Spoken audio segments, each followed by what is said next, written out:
માતૃભાષા સમૃદ્ધિકરણમાં આજે આપણે સંજ્ઞા વિશે સમજીશું. સંજ્ઞાના જે પ્રકાર છે વ્યક્તિવાચક, જાતિવાચક, સમૂહવાચક, દ્રવ્યવાચક, ભાવવાચક અને ક્રિયાવાચક.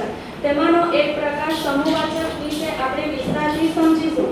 સમૂહવાચક સંજ્ઞા એટલે કે જે શબ્દ આખા જૂથ કે સમૂહનો નિર્દેશ કરે છે તેને સમૂહવાચક સંજ્ઞા કહેવામાં આવે છે.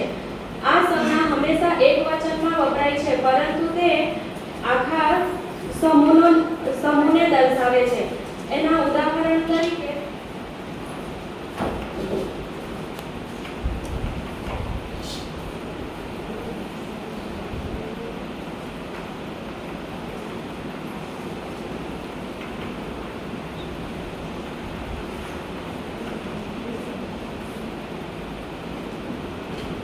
અહીં સૈન્ય શબ્દ છે એ સમૂહવાચક સંજ્ઞા દર્શાવે છે. એવી જ રીતે બીજું ઉદાહરણ, ગામમાંથી ગાયોનું ટોળું પસાર થાય છે તો ટોળું શબ્દ એ સમૂહવાચક સંજ્ઞા દર્શાવે છે. એવી જ સૈન્ય, ટોળું, કાફલો, ગણ જેવા શબ્દ એ સમૂહવાચક સંજ્ઞા દર્શાવે છે. એવી જ રીતે બીજા ઉદાહરણ